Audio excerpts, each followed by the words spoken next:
Hi, this is Jose Quesada for Data Science Retreat.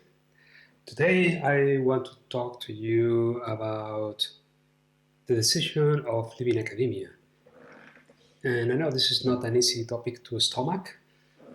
For many of you, your identity, your personality is built around the concept of you being an academic. So I want to tell you more about how I made the decision of getting out and how I think you can reinterpret your situation and reframe who you are to be in a more in a place where you have more freedom of action, right? So if you think of yourself as an academic and nothing else, which is probably most of you, then you're in a very difficult situation. Let me tell you more about how I came to this conclusion and why I think it's important that you reframe the way you think about yourself. Before, so I'm going to talk about an event where there is a before and an after, right? And this event may be different for you compared to what it was for me, but I'm going to tell you my story, right? So before the event, I was a very happy person in academia.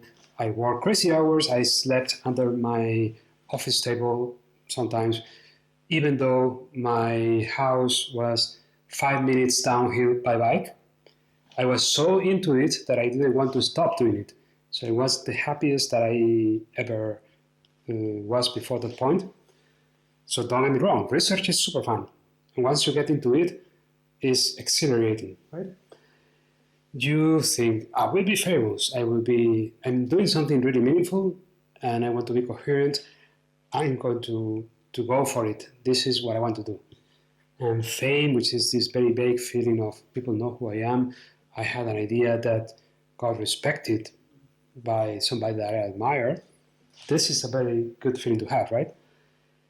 I will have an impact in the world. I don't know if back then at the very beginning when I was doing my PhD, this was in my head. But you sort of implicitly believe that because what you're doing for research is important, it's going to change the world. And this sounds kind of naive and almost infantile, but I think every researcher has that feeling that what you're doing matters. What you're doing is going to change the world, and in history books, your name is going to be, even if it's just a small footnote, you're going to make history. That may be more like it. Later on, for me, it was very important to have impact, to change the world, right? I will have a stable life. So you're getting paid a salary, sometimes a very good salary for the first time in your life, and it feels good. In my particular case, I was kind of going downhill in salary as I moved from one place to another. But you still have this very, very comforting situation where you think, oh, I'm stable, I have a good life, there's no money issue for me, right? This was my case, right? Then there was the event, which it's definitely different for every person that I know. But at some point, you realize that your life is not so rosy and that the way you have accepted life is for you is probably not acceptable for many people. So you work crazy hours, you work weekends, you do all kind of things. So let me tell you what the event was for me. So I was having a haircut in London, and somehow I was talking to the barber, and he told me how much he made per hour, and I realized that I would probably make less money than him if I count how many hours I work on weekends and so on, or even without counting weekends. I was paid less than a barber, and let me tell you, it's not that hard to be a barber because I did my own haircut during Corona times. I worked fine, you know. It was probably not great, but it was not horrible. So if somebody who has never done it before can do a haircut that is acceptable with no training whatsoever and is getting paid more than what I was getting paid to be an academic and to be at the forefront of a scientific field, that is telling me something, right? And that is certainly not what happens when you are changing the world and when you are having impact. So something is going on here. That was the event for me. I was having a haircut and I realized that the hairdresser was making more money than me per hour. For you, it may have been something else. Maybe you had a beer with a friend who is making ridiculous amount of money.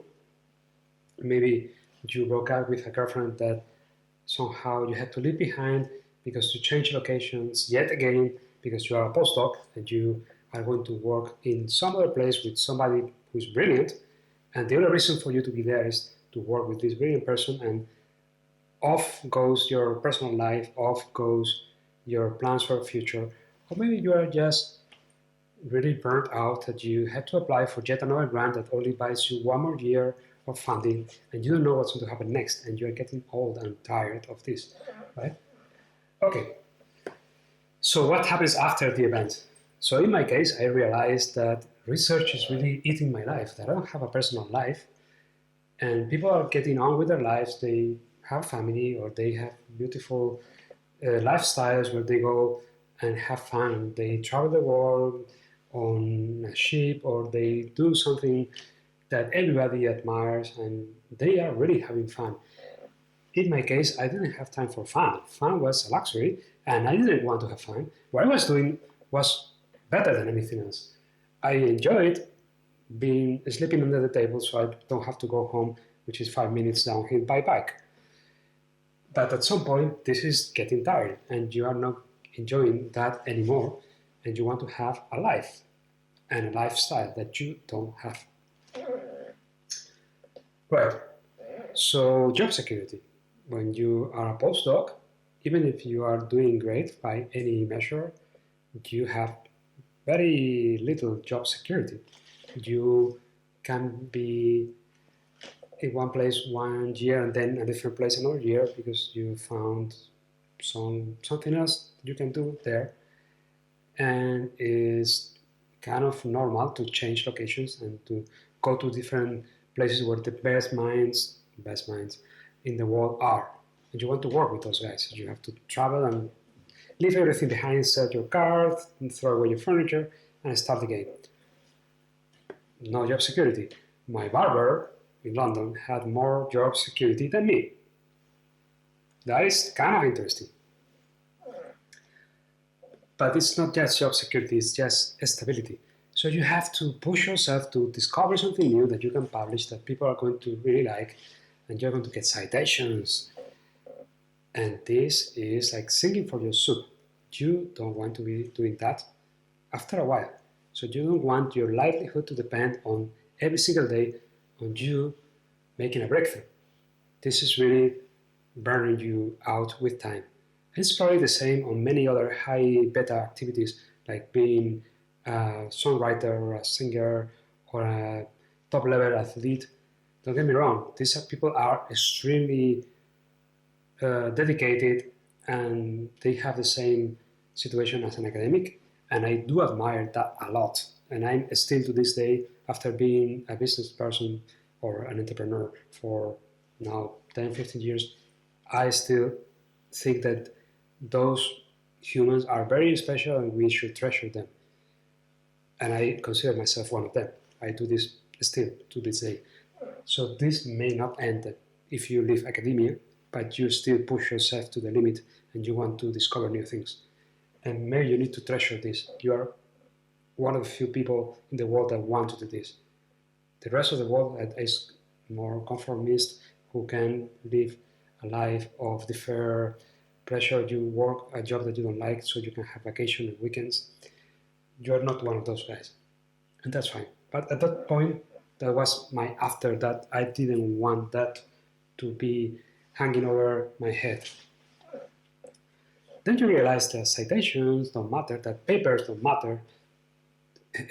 So if you have made the transition to the industry, you may have realized that all these publications that you thought were so important for you are not interesting anymore, that you don't have to put them on your CV. How about that? Then you realize that you have no impact. And this is, I think, what killed it for me. I wanted to have impact. I wanted to change the world. Not impact in terms of citations, impact in terms of I'm making the world better and helping people have a better life because of me. That is very unlikely to happen if you are an academic. In academia, you write a paper that maybe 10 people in the world can read or want to read, and 5 of them will hate it because they are writing something that is against your theory, and you are kind of stepping on their shoes, and you are not their friend, let's say. And the other 5, well, they like you because you are citing them, but it's not like they love you. They just like you because whatever, they met you in a conference.